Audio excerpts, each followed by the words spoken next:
خیرکم من تعلم القرآن وعلمہ، تم میں سے بہترین شخص وہ ہے جو قرآن سیکھے اور سکھائے۔ اہدنا الصراط المستقیم، ہمیں سیدھی اور سچی راہ۔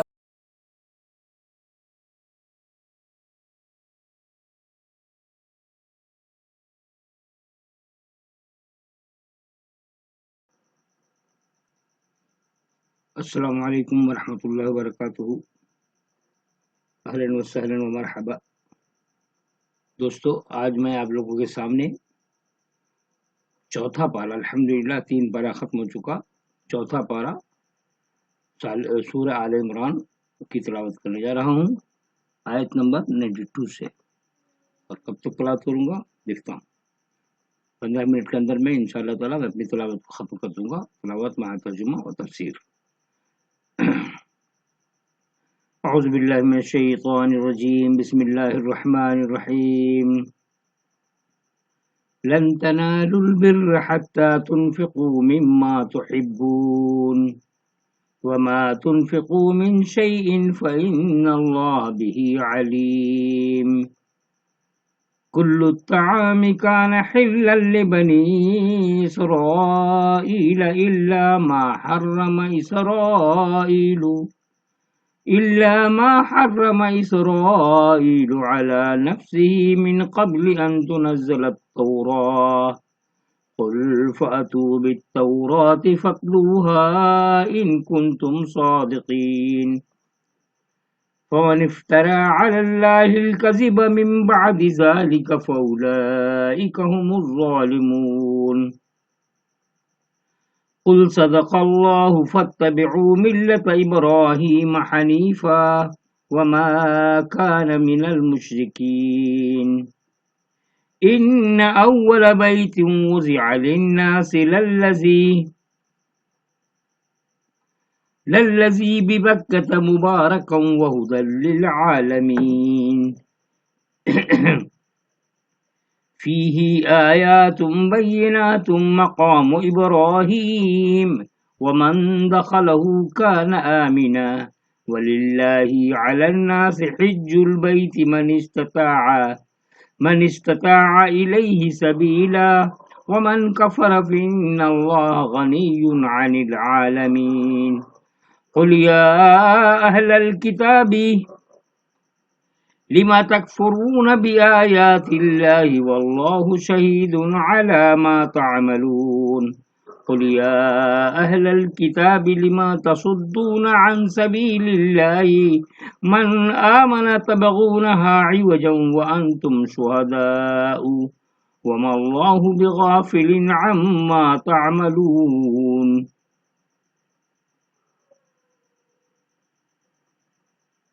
تم ہرگز نیکی کے مرتبہ کو نہیں پہنچ سکتے جب تک تم ان چیزوں سے نہ خرچ کرو، جب تک تم ان چیزوں میں سے خرچ نہ کرو جن کو تم محبوب رکھتے ہو۔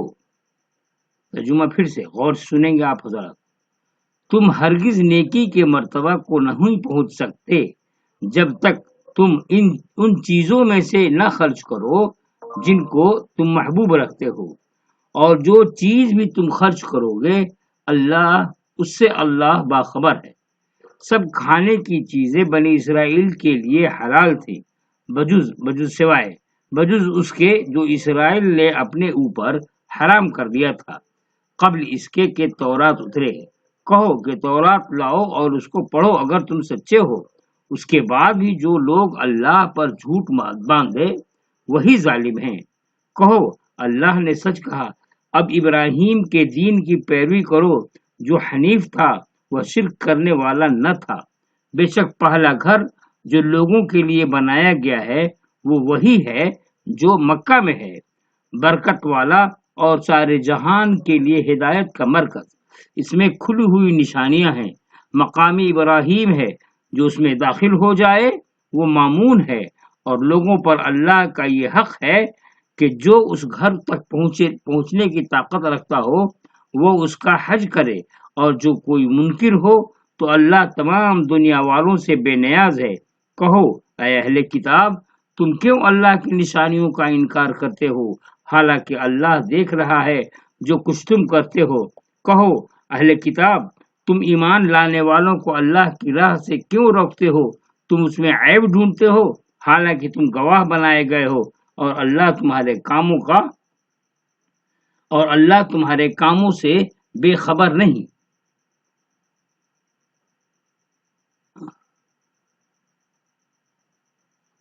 یہود کی علماء نے بہت غور سے تفسیر میں بیان کرو، غور سے سنیں گے حضرات۔ یہود کی علماء نے بطور خود جو فقہ بنا رکھی تھی، یہود کی علماء نے بطور خود جو فقہ بنا رکھی تھی اس میں اونٹ اور خرگوش کا گوشت کھانا حرام تھا، جبکہ اسلام میں وہ جائز تھا۔ اب یہود یہ کہتے ہیں کہ اسلام اگر خدا کا اتارا ہوا دین ہے تو اس میں بھی حرام و حلال کے مسائل وہی کیوں نہیں جو پچھلے زمانے میں اترے ہوئے خدا کے دین میں تھے؟ اسی طرح وہ کہتے ہیں کہ بیت المقدس، کچھ لوگ اس کو بیت المقدس بھی پڑھتے ہیں لیکن صحیح ہے بیت المقدس۔ اسی طرح وہ کہتے ہیں کہ بیت المقدس اب تک تمام انبیاء کا قبلہ عبادت رہا ہے، پھر یہ کیسے ہو سکتا ہے کہ خدا ایسا دین اتارے جس میں اس کو چھوڑ کر کعبہ کو قبلہ قرار دے دیا گیا ہو؟ بہت تاریخی باتیں ہیں، غور سے سنیں گے۔ حق کی دعوت جب اپنی خالص شکل میں اٹھتی ہے تو ان لوگوں پر اس کی زد پڑنے لگتی ہے جو خدا کے دین کے نام پر اپنا ایک دین عوام میں رائج کیے ہوئے ہوں۔ حق کی دعوت جب اپنی خالص شکل میں اٹھتی ہے تو ان لوگوں پر اس کی زد پڑنے لگتی ہے جو خدا کے دین پر اپنا ایک دین عوام میں رائج کیے ہوئے ہوں۔ ایسے لوگ اس کے مخالف ہو جاتے ہیں اور لوگوں کو دعوت حق سے پھیرنے کے لیے طرح طرح کے اعتراضات نکالتے ہیں۔ ان کے خود ساختہ دین میں اساسات دین پر زور باقی نہیں رہتا، اس کے بجائے جزیات دین پر موشگافیوں سے دینداری کا ایک ظاہری ڈھانچہ بن جاتا ہے۔ آدمی کی حقیقی زندگی کیسی ہی ہو، نیکی اور تقوی کا کمال یہ سمجھا جانے لگتا ہے کہ وہ ظاہری ڈھانچہ کا خوب اہتمام کرے۔ وہ خرگوش کو یہ کہہ کر نہ کھائے کہ ہمارے اکابر اس سے پرہیز کرتے تھے۔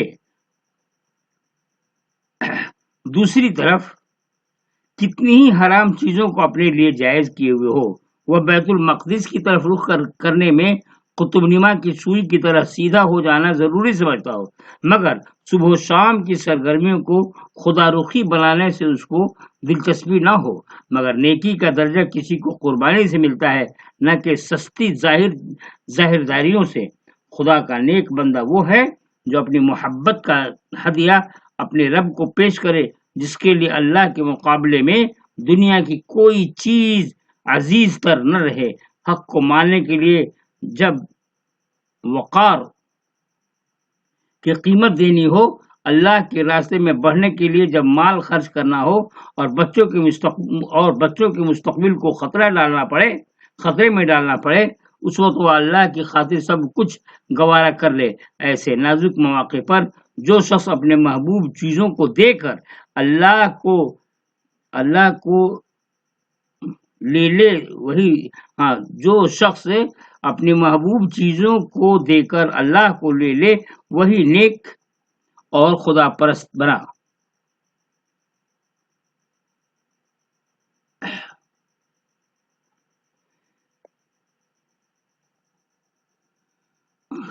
یا ایھا الذین آمنوا ان تطیعوا فریقا من الذین اوتوا الکتاب یردوکم بعد ایمانکم کافرین وَكَيْفَ تَكْفُرُونَ وَأَنْتُمْ تُتْلَى عَلَيْكُمْ آيَاتُ اللَّهِ وَفِيكُمْ رَسُولُهُ وَمَنْ يَعْتَصِمْ بِاللَّهِ فَقَدْ هُدِيَ إِلَى صِرَاطٍ مُسْتَقِيمٍ يَا أَيُّهَا الَّذِينَ آمَنُوا اتَّقُوا اللَّهَ حَقَّ تُقَاتِهِ وَلَا تَمُوتُنَّ إِلَّا وَأَنْتُمْ مُسْلِمُونَ وَاعْتَصِمُوا بِحَبْلِ اللَّهِ جَمِيعًا وَلَا تَفَرَّقُوا وَاذْكُرُوا نِعْمَةَ اللَّهِ عَلَيْكُمْ إِذْ كُنْتُمْ أَعْدَاءً فألف بين قلوبكم فأصبحتم بنعمته إخوانا وكنتم على شفا حفرة من النار فأنقذكم منها كذلك يبين الله لكم آياته لعلكم تهتدون.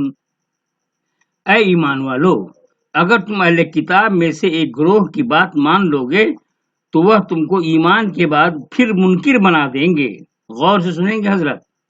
اے ایمان والو، اگر تم اہل کتاب میں سے ایک گروہ کی بات مان لو گے تو وہ تم کو ایمان کے بعد پھر منکر بنا دیں گے، اور تم کس طرح انکار کرو گے حالانکہ تم کو اللہ کی آیتیں سنائی جا رہی ہیں اور تمہارے درمیان اس کا رسول موجود ہے، اور جو شخص اللہ کو مضبوطی سے پکڑے گا تو وہ پہنچ گیا سیدھی راہ پر.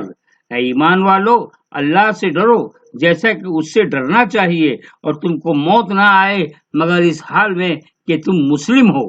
اے ایمان والو، پھر ترجمہ کرتا ہوں یہاں سے. اے ایمان والو، اللہ سے ڈرو جیسا کہ اس سے ڈرنا چاہیے، اور تم کو موت نہ آئے مگر اس حال میں کہ تم مسلم ہو، اور سب مل کر اللہ کی رسی کو مضبوط پکڑ لو اور پھوٹ نہ ڈالو، اور اللہ کا یہ انعام اپنے اوپر یاد رکھو کہ تم ایک دوسرے کے دشمن تھے، پھر اس نے تمہارے دلوں میں الفت ڈال دی، یعنی محبت ڈال دی، بس تم اس کے فضل سے بھائی بھائی بن گئے، اور تم آگ کے گڑھے کنارے کھڑے ہوتے تو اللہ نے تم کو اس سے بچا لیا. اس طرح اللہ تمہارے لیے اپنی نشانیاں بیان کرتا ہے تاکہ تم راہ پاؤ. دنیا آزمائش کی جگہ ہے. یہاں ہر وقت یہ خطرہ رہتا ہے کہ شیطان آدمی کے ایمان کو اچک لے جائے اور فرشتے اس کے روح اس حال میں قبض کرے کہ وہ ایمان سے خالی ہو. اس لیے ضروری ہے کہ آدمی ہر وقت باہوش رہے، وہ اپنے آپ پر نگراں بن جائے.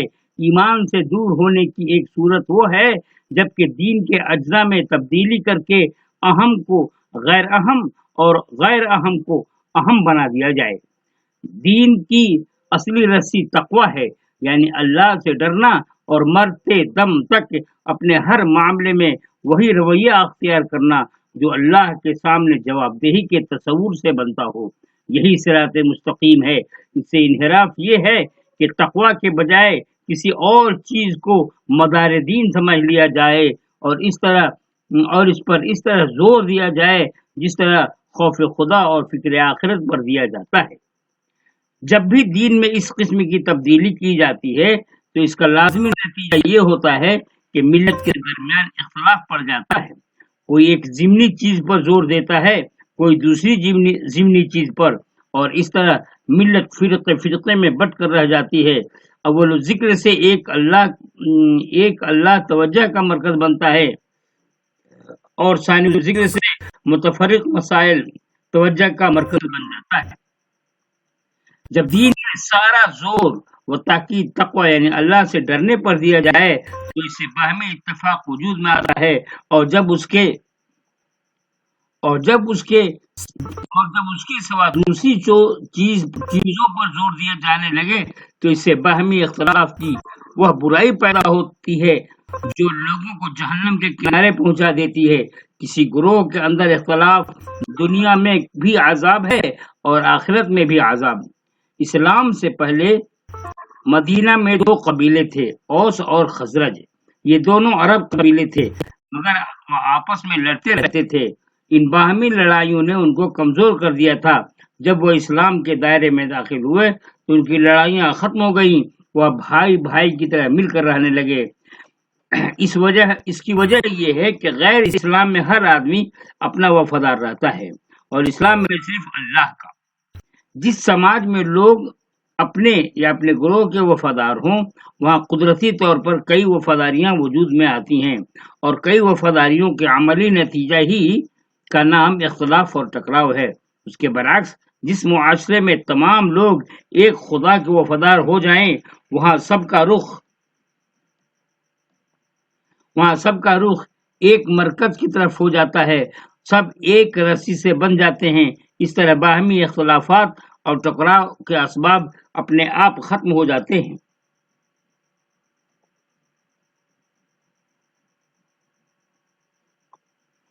وَلْتَكُن مِّنكُمْ أُمَّةٌ يَدْعُونَ إِلَى الْخَيْرِ وَلْتَكُن مِّنكُمْ أُمَّةٌ يَدْعُونَ إِلَى الْخَيْرِ وَيَأْمُرُونَ بِالْمَعْرُوفِ وَيَنْهَوْنَ عَنِ الْمُنكَرِ وَأُولَئِكَ هُمُ الْمُفْلِحُونَ وَلَا تَكُونُوا كَالَّذِينَ تَفَرَّقُوا وَاخْتَلَفُوا مِن بَعْدِ مَا جَاءَهُمُ الْبَيِّنَاتُ وَأُولَئِكَ لَهُمْ عَذَابٌ عَظِيمٌ يَوْمَ تَبْيَضُّ وُجُوهٌ وَتَسْوَدُّ وُجُوهٌ فَأَمَّا الَّذِينَ اسْوَدَّتْ وُجُوهُهُمْ أَكَفَرْتُمْ بَعْدَ إِيمَانِكُمْ فَذُوقُوا الْعَذَابَ بِمَا كُنتُمْ تَكْفُرُونَ وَأَمَّا الَّذِينَ ابْيَضَّتْ وُجُوهُهُمْ فَفِي رَحْمَةِ اللَّهِ هُمْ فِيهَا خَالِدُونَ تِلْكَ آيَاتُ اللَّهِ نَتْلُوهَا عَلَيْكَ بِالْحَقِّ وَمَا اللَّهُ يُرِيدُ ظُلْمًا لِلْعَالَمِينَ وَلِلَّهِ مَا فِي السَّمَاوَاتِ وَمَا فِي الْأَرْضِ وَإِلَى اللَّهِ تُرْجَعُ الْأُمُورُ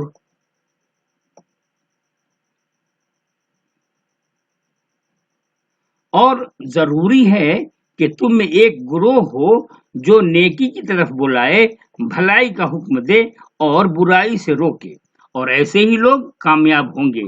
اور ان لوگوں کی طرح نہ ہو جانا جو فرقوں میں بٹ گئے اور باہم اختلاف کر لیا بعد اس کے کہ ان کے پاس واضح حکام آ چکے تھے، اور ان کے لیے بڑا عذاب ہے جس دن کچھ چہرے روشن ہوں گے اور کچھ چہرے کالے ہوں گے۔ تو جن کے چہرے کالے ہوں گے ان سے کہا جائے گا کیا تم اپنے ایمان کے بعد کافر ہو گئے؟ تو اب چکھو عذاب اپنے کفر کے سبب سے۔ اور جن کے چہرے روشن ہوں گے وہ اللہ کی رحمت میں ہوں گے اور اس میں ہمیشہ رہیں گے۔ یہ اللہ کی آیتیں ہیں جو ہم تم کو حق کے ساتھ سنا رہے ہیں، اور اللہ جہان والوں پر ظلم نہیں کرتا، یعنی دنیا والوں پر ظلم نہیں چاہتا ہے، اور جو کچھ آسمانوں میں ہے اور جو کچھ زمین میں ہے سب اللہ کے لیے ہے، اور سارے معاملات اللہ ہی کی طرف لوٹائے جائیں گے۔